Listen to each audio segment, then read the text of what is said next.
Good morning, everyone, or good day. And in preparation for this meditation session, and part of the theme of the week, Dukkha, the word Dukkha, often translated into English as suffering, has an opposite, which is Sukha. And Sukha is often translated in the context of suffering as happiness. Another possibility for Sukha is the word ease. And the opposite of ease would be dis-ease or ill at ease. And so what Buddhism is looking to overcome is dis-ease, all the different kind of dis-ease that we can have, psychological, spiritual, emotional, in order to have ease in our life. And that's a little bit of a different orientation than happiness. The quest for happiness sometimes is overdone and somehow prioritizes a kind of a constant cheerful demeanor, way of being. But ease is something that we can carry with us in all kinds of circumstances, even ones that are quite challenging, difficult, and maybe even very serious in a way that situations don't evoke kind of a natural sense of happiness, usual sense of happiness. So the idea of ease, and to meditate with ease, there's one of the simplest meditation instructions is the instructions, sit quietly and put yourself at ease, and then notice whatever takes you away from the ease. And that's it. Put yourself in whatever sense of ease that's accessible, and then notice what takes you away from that. And that's mindfulness. You see what happens if there's all that is that clear recognition. Oh, I'm now ill at ease, or now I've lost my ease. And then maybe you can return. So, to take a posture, which is your meditation posture, maybe a posture that allows you to sit with some modicum of ease, where being too comfortable, oddly enough, doesn't allow for the body to settle into the most places of ease within. To really settle deeply, it generally requires a posture that's kind of assumed and maintains some kind of conscious presence. So we don't completely forget about the posture, but we put some kind of intentionality, relaxed, easy intentionality that provides a kind of a reference point or an anchor, a pillar for our practice.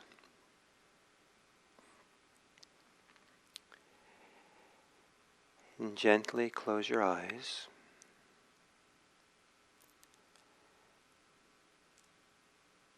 And perhaps as you exhale, can you put your body at ease? Let yourself be at ease with how things are in your body. There might be things that are challenging and painful physically. Can you allow yourself some sense of ease with that? And one way to do that is to ease up. Be easy with it. Easing up on the body. Settling into the body, relaxing with the body. So there's more of a sense of ease.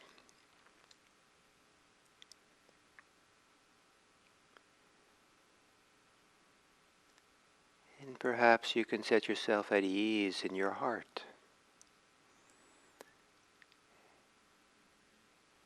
To be easy with whatever you're feeling, whatever emotions are here. Some of them might not be easy.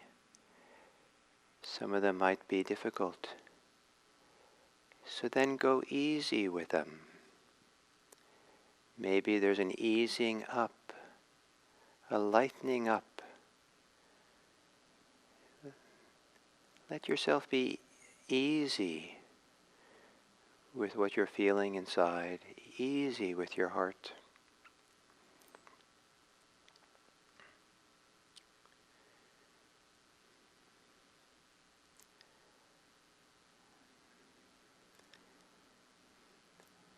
And if possible, set yourself at ease in your mind.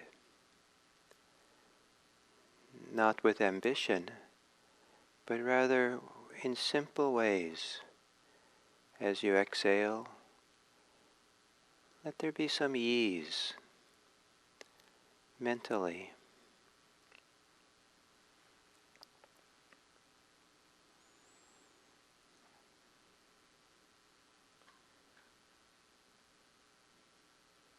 Perhaps easing up on the challenges you might have mentally. Easing up, being easy with them.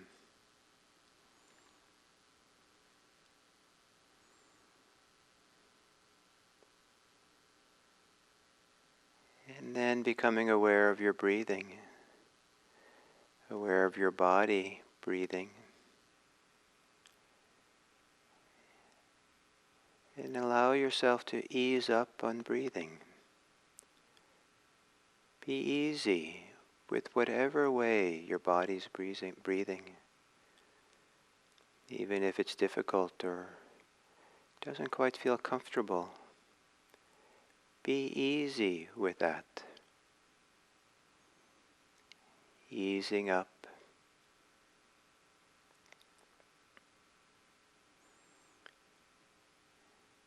Be at ease with your breathing.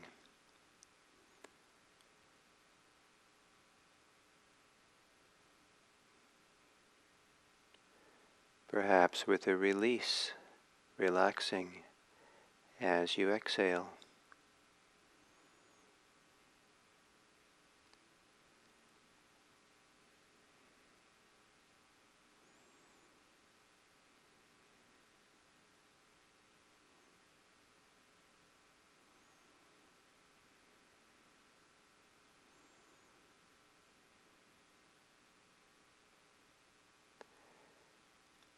And wherever there's some sense of ease for you, even if it's quite small, wherever there's ease in your body, your mind, your heart,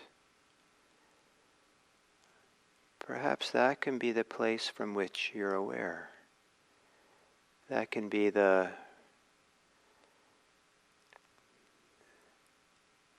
atmosphere, the mood for how you're mindful. Mindful in an easy way, relaxed, open, allowing, breathing in and breathing out.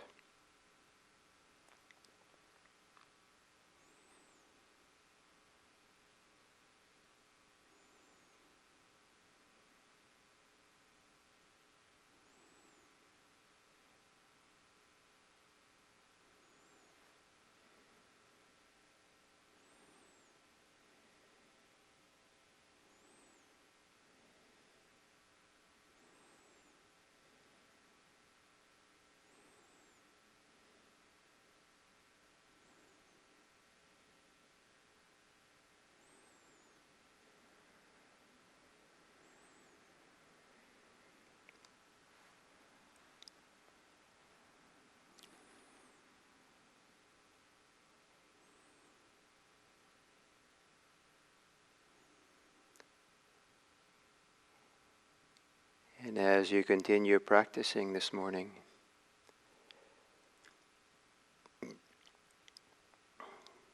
from the reference point of whatever ease, even if it's very little, the reference point of whatever ease you have, calm you have, notice when you lose it. notice what takes you away from it. And when you notice that you're losing your ease, you move away from it, as easefully, relaxedly, honestly as you can. Be mindful, be aware of what just happened.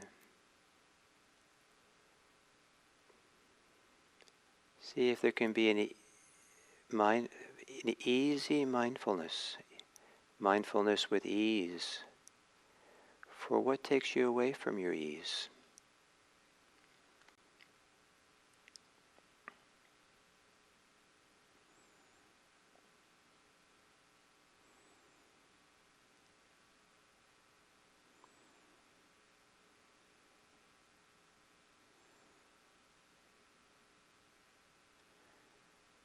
So that you're either meditating close to your ease,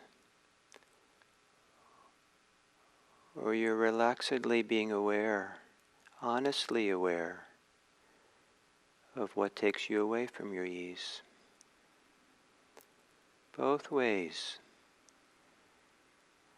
are a good way to meditate.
If you notice yourself feeling at ease,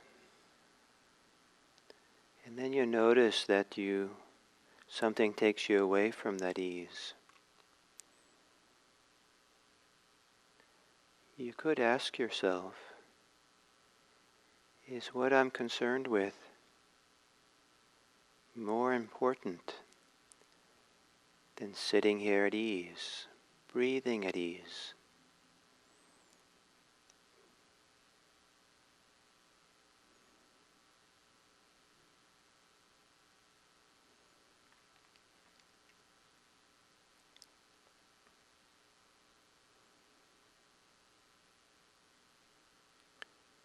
And the primary ease for practice is a sense of ease in what the mind is concerned with.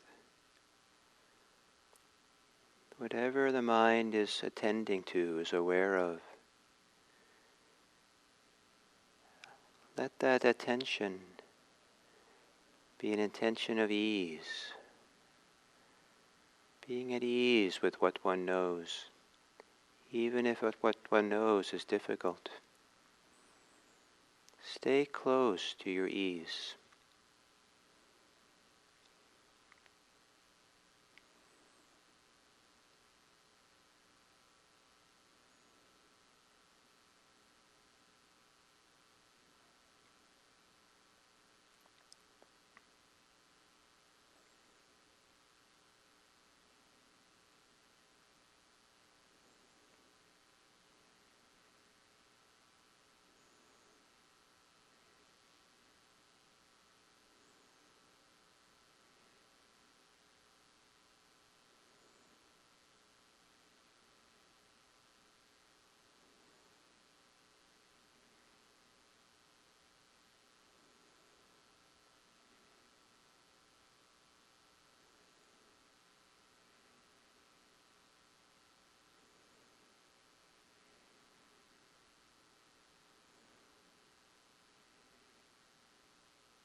And coming to the end of this sitting,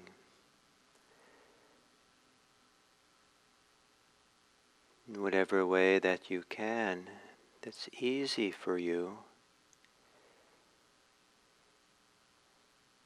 tap into your understanding, your feeling, your memory, your felt sense of being at ease. Maybe there's some time in your life where you can remember that you really felt at ease in some deep, wonderful way. At ease with other people, at ease with yourself, at ease with the world. A kind of peacefulness or contentment, or even a sense of grace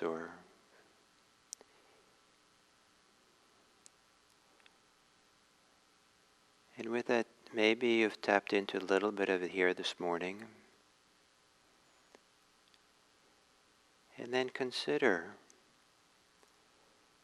how you can use the sense of ease as a reference point for the people you with today, you talk to today, the people that you learn about or read about or reflect on, that you wish for them, that they can have ease. Can they go through their lives with ease? Can they be at ease with their challenges, difficulties? And to whatever degree that you are able to, can you support their ease? Can you talk and act in ways, think in ways that can support the greater ease for others, so that all beings may be at ease, so that all beings may have a day that's a little bit easier because of what you contribute. May all beings be at ease.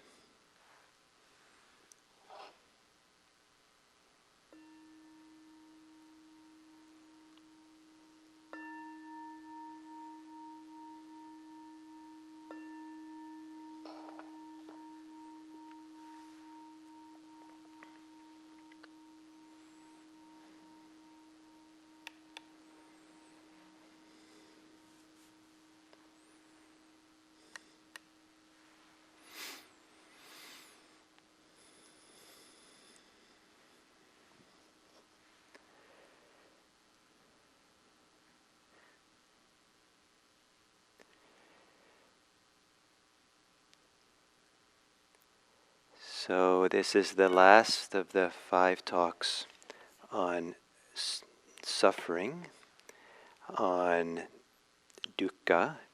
That's part of a series of talks on the 4 Noble Truths. And the first Noble Truth, topic of this week, in the full formulation of it, it's called the Noble Truth of Suffering. In the earliest formulation of this, it was an insight described by one understands this is suffering. And this word "this" I think is very important because it's specific. It's not a generalized view, generalized theory, generalized principles about life. When it's an insight, this is suffering. This is unease. This is dis-ease. This is stress. This is painful. Whatever way we want to translate the word dukkha, this is dukkha. And so it's grounded in something specific as opposed to the generalization that life is suffering. That's a principle or a general, But it's in the moment-to-moment experience, when there is dukkha, this is it, to recognize it. And it might seem like a drag to really pay attention to our suffering, our pain, our stress. And it is a little bit. It's it's painful. Painful things are painful. But there's a way in which paying careful attention to it and learning how to attend to it wisely, with ease, with mindfulness, is a path to the freedom from suffering, to the end of it. That's not possible if we simply escape it or ignore it. That leaves us more on the surface of life. But there's an art, a way in which practice takes us deep into our life. Deep, deep into it, to the other side of our dis-ease, our unease, that we have our dukkha. And one of the things the Buddha said, as I talked about yesterday, is that he said that whatever is impermanent, whatever is inconstant and changing, is suffering, is dukkha. And it is painful. But is it painful because in and of itself, or is it where we could see or experience pain? In the most famous explanation of the Four Noble Truths, the Buddha lays out this is the noble truth of suffering, and he asks the question: what is suffering? What is painful? What is dukkha? And the way I hear this question is more like the what is more like where do we find dukkha? What is the experience? Where is what thing? When there's dukkha, where is it? Where is it found? In what is it? So the answer is rather elaborate. In the full elaboration of this, and I'll talk more about the full elaboration that as we go through these weeks, but it no longer becomes the direct insight into the immediacy of dukkha, but now we're going into the full elaboration is a larger explanation, kind of an overview or a generalization of sorts. And so we have to be very careful not to get lost in the generalization if what we're trying to do is to practice with the specificity of our life, the details of our life. But there is this wider elaboration. And I'll use the word dukkha, a Pali word, rather than translating it. So as I've said, it can mean suffering, stress, unsatisfactoriness. Literally, it means painful. Birth is dukkha. Aging is dukkha. Illness is dukkha. Death is dukkha. Sorrow or grief, sadness, pain, distress, and despair are dukkha. Association with what is unloved, the unbeloved, is dukkha. Separation from the loved is dukkha. Not getting what is wanted is dukkha. In short, the 5 aggregates of clinging are dukkha. In short, or in conclusion, for example, the 5 aggregates of clinging are dukkha. And this last statement is a powerful statement about how widespread and total the experience of dukkha can be in human life. And it has to do with these things called the 5 aggregates. And when people explain this, it's often treat these aggregates, funny word in English, as a kind of have technical meaning. But at its heart, it's a playing on metaphors. And the Buddha often uses metaphors to teach. And metaphors have a very different a role in our lives than technical explanations that kind of don't want to define technically what something is. Metaphors are evocative. They touch into our imagination. And through the imagination, maybe even to our emotional life. And it gives us maybe a visceral sense or experience or association with what's being taught. So it's a much bigger, wider kind of participation in the teaching than if just memorizing a technical definition of something. So the metaphor, that one of the central metaphors that Buddha talks about is that of fire. And this dukkha, whatever that might be, is sometimes seen as a fire that's burning us. And we are burning. The world is burning in a certain way. It's burning with a fire, and there's three primary fires that are burning. It's burning with the fire of greed, the fire of hatred, and the fire of delusion or confusion or bewilderment. That these fires hurt. These fires are singeing people. And sometimes it's just a little singe, sometimes it's full-blown, forest fire where it's, consumed with a volcano that we experience within. It can be quite strong, and the fire can really create deep scars in our hearts, in our minds, this suffering, this dukkha that we have. And so, if you look around the world is on fire. There's so much suffering, there's so much pain, there's so much distress, there's so much stress that people are living under.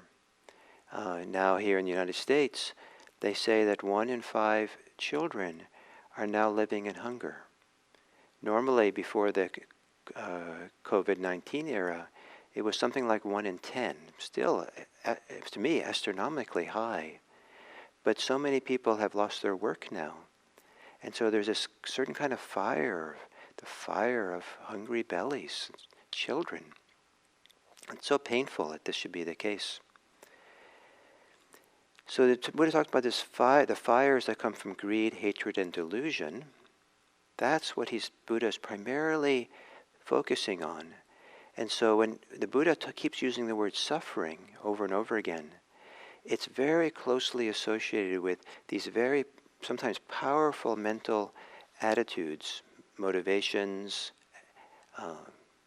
mental states of greed, hatred, and delusion, which when very compulsive and very strong are like fires that will destroy lives.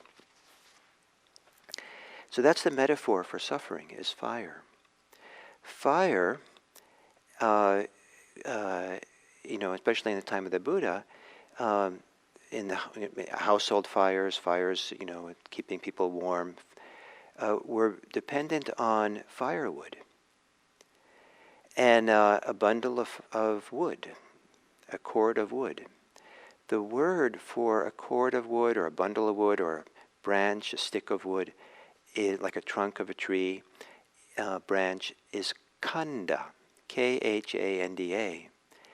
And that is the word that somehow ended up into Buddhist English, translated as aggregate. It sometimes just means a bundle of something, a collection of something, but it specifically also means a piece of wood or a bundle of wood. And that's the fuel or the basis upon which the fire grows. The next part of this metaphor is the word upadana, which can mean clinging. So the 5 aggregates of clinging, upadana also means fuel. So the khandas, these bundles of wood are fuel, or the gasoline we put on the wood so it really burns is the fuel. And so this combination of there's the firewood, there's the fuel, and then there's the fire that comes from it. And this using the same word to mean clinging and fire or fuel or fuel for the fire, means that clinging is the fuel for the fire. Clinging is what fans the flames of our suffering. Clinging is what keeps it going. And so whenever there's a reactivity that has to do with some kind of clinging, then that's adding more fuel to the fire. But what do we cling to? So what's the clinging? Clinging requires something we're clinging to. And it's these khandas, it's these bundles of stuff, this mass of wood. There's always something that we're clinging to. And what we're clinging to are these 5 aggregates, these 5 bundles, these 5 cords of wood. And when the Buddha says, in short, and to summarize, what is this suffering? He's saying, it's these 5 bundles of clinging. It's these 5 bunches of wood that are the fuel for the fire. That's where the fire is. The fire isn't the clinging. And what's important about this is that the suffering he's talking about here, and the stress, the painfulness he's talking about here, is the pain or the suffering that comes from clinging, upadana. This is a bit of a tautology. What's the suffering that the Buddha is talking about? It's not everything we might in English call as being painful or as being suffering, but it's a suffering that arises from clinging. Whenever there's clinging, whenever there's craving, there will be suffering. Every time maybe some of us say, I'm suffering, it might not involve clinging. But what the Buddha is addressing is that suffering that arises with the clinging. And clinging hurts. If you cling, if you clench your fist for a long time, it'll hurt. The release of that clenching is freedom for the fist. So this kind of understanding now that the world of suffering, the world of impermanence we're looking at, is the world of what we cling to.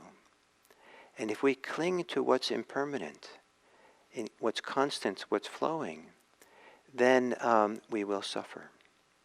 If we're in a river, standing in a river, and we're trying to stop the river, it's not going to work. If we try to take a fist full of water and hold it in our hand, it's not going to work. If we try to move the river by pushing against the bank and have it go flow in a different direction, it's not going to work. Fighting or resisting or clinging to the river doesn't really work. If you take a bucket of water and pick up a bucket full of water and go back to town and say, look, I have the river in the bucket, that's silly. We have water in the bucket, but we don't have the river. Clinging to the river of life that's changing is guaranteed to be a source of stress, of be painful. The alternative is to see this world of impermanence and change and inconstancy, to relate to it in a different way, in a new way, so that the changing world becomes the medicine for our life, not the illness or not the poison or something, the fire. The 5 aggregates, the 5 bundles of who we are, our body, our feelings, our perceptions, our mental formations, and our consciousness are constantly changing, unfolding phenomena. And if we cling to it, we will suffer. But if we allow the psychosomatic ways in which we experience and see ourselves to just flow and move, and then we can find our ease. Then we can find our freedom.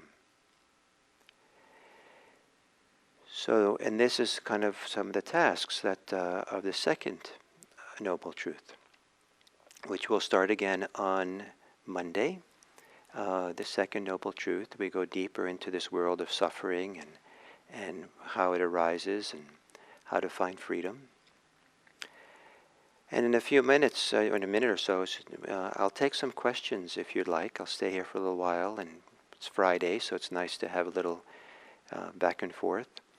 And for those of you who are like this 7 a.m. time to sit, Nikki Mirgafori, one of the teachers here at Insight Meditation Center, is going to offer a 7 a.m. sitting tomorrow morning. I think she teaches happy hour, so I think she's going to probably do some kind of loving kindness practice, but I'm not sure. But she's a great teacher, and you have some continuity into Saturday if you want. And that'll be on Zoom rather than on YouTube, so you have to go on IMC's calendar to find your way with that. So we'll see what kind of questions you might have. And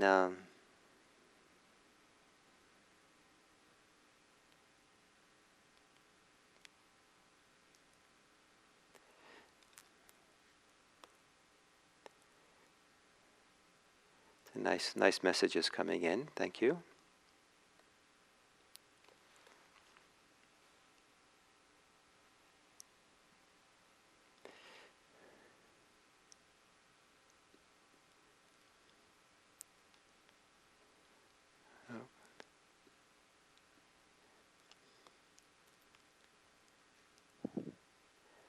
Yeah.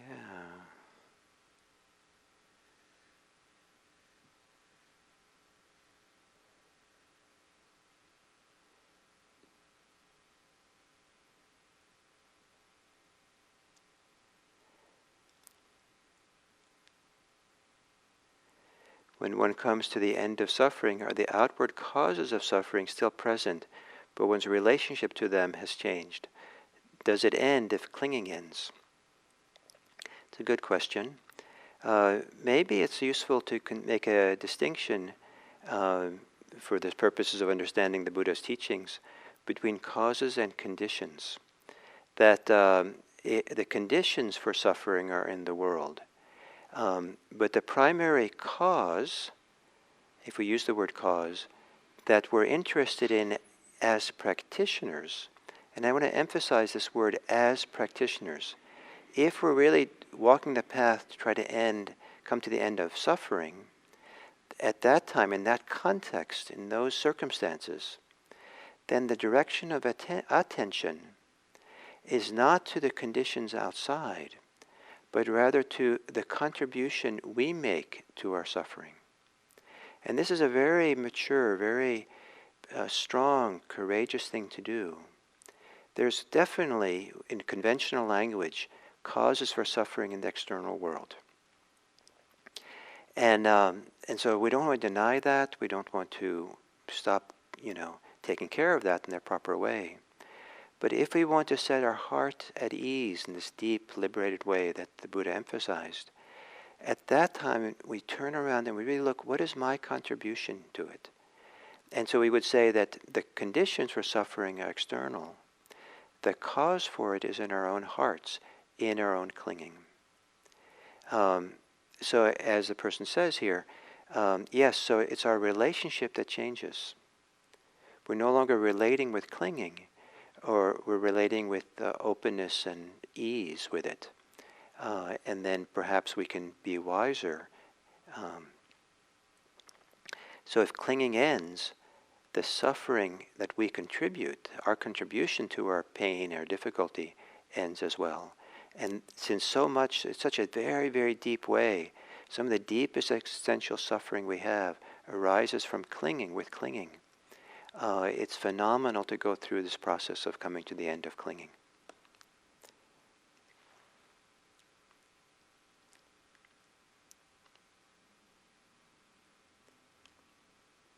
Oh, let's see.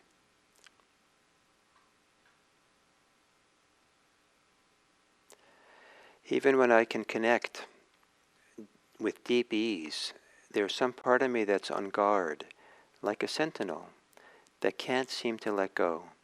How to practice with this? You want to befriend the sentinel. You want to sit down next to your sentinel, next to that guard, and accompany it and listen to it and feel it and get to know it spend time with it. Don't be in a hurry to stop being on guard. Really kind of bring easeful, kind, loving attention to it, and really get to know it. Listen to it. Hear in a sense what it's really afraid of, and maybe that fear that underlies the sentinel, that needs your love. Even when I can connect with deep ease, there's some part of me that's on. Oh, that's the one I just read.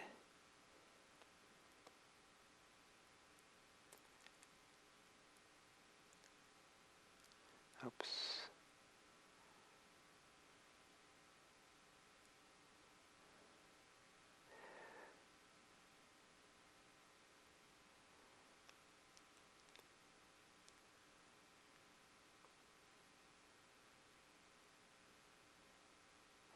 What's the difference between ease and complacency? Complacency, if you're mindful and really attentive to it, really sensitive and can feel and tune into what that's like, will have some kind of stress, dis-ease, pain, suffering as part of it. It doesn't feel good to be complacent. There is a kind of resistance, a kind of shutting down, a kind of narrowing or constriction. Ease has the opposite. Ease is a sense of openness, sense of possibility, a sense of no resistance to what's going on. Ease can come with a lot of care and attention.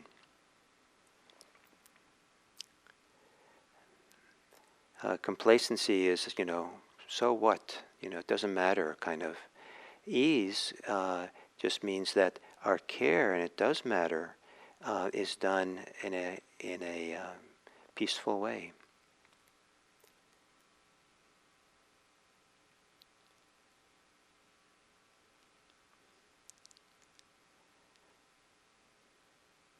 Oh, wrong way. Ease made it much easier to be with the hindrances. Great, fantastic.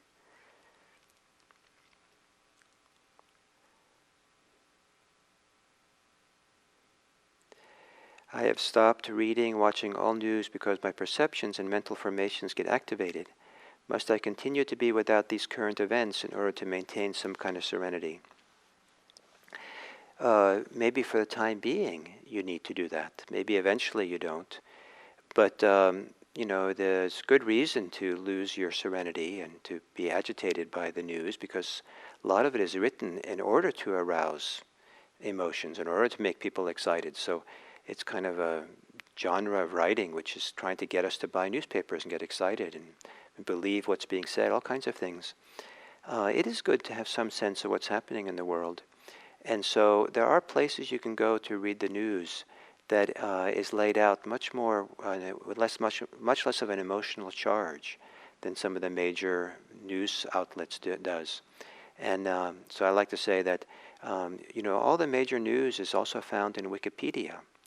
Whether Wikipedia is less or more accurate than some of the newspapers, I tend to think it's more balanced because that's what they're trying to do. And anyway, there's very little emotional charge in Wikipedia, so you can read it there.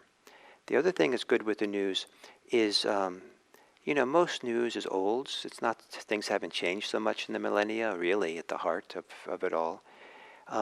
It's not necessary to know the news when it's new. It is useful to be well informed, but you don't have to be up to date by the minute or even by the day. I found it very useful sometimes. I haven't done it for some years now, but I always was time I would regularly read the news a day or two or three late. And I saw that my relationship to the news changed when I knew it wasn't the cutting edge and up to date. So you might just kind of follow behind the news for a day or two, and maybe you'll have a whole different, it won't take away your serenity so much.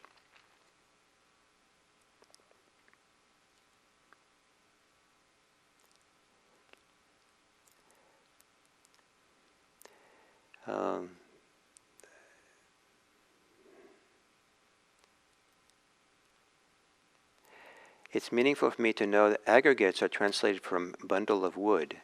I feel I can understand more clearly about the 5 aggregates now. Great, happy to hear that.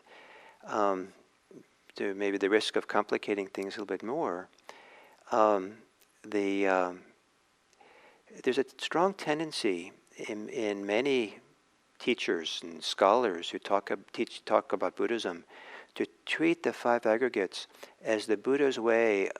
They'll say the Buddha says there's no self, but what's the self are these five processes, five activities called the five aggregates. That's what defines the human being. And that's a very common statement. However, if you go back and read the teachings of the Buddha, he never says it that way. He only says that these five bundles, that they are what people get attached to when they cling. He doesn't claim that those five aggregates as a total is what makes up the human being. He actually never really wants to define the human being in its totality. He just wants people to be free. And the focus is on these are the things people tend to cling to, these concepts, these ideas, this particular way of dividing up the human being. And there's other ways that he divides up the human being that he doesn't see as a source of suffering, as what we cling to so much. And oddly enough, he uses the word citta for the mind and kaya for the body. And this distinction, but these, if you really look and see how he talks about the mind and the body, this citta and kaya, that also is not what the person is. Rather, citta and kaya are how the mind constructs its experience of body and mind. And there's a way in which that's constructed that is not a problem. And citta is never seen to be suffering. The citta is suffering the way that the five aggregates of clinging are. So if we generalize and see the five aggregates of clinging, five bundles, to be everything we are as a human being, then it lends itself to kind of all kinds of complicated questions about, well, if they drop away, if we don't cling to them, who are we? The five aggregates are a particular thing. They define what we cling to, not who we are. Okay, maybe.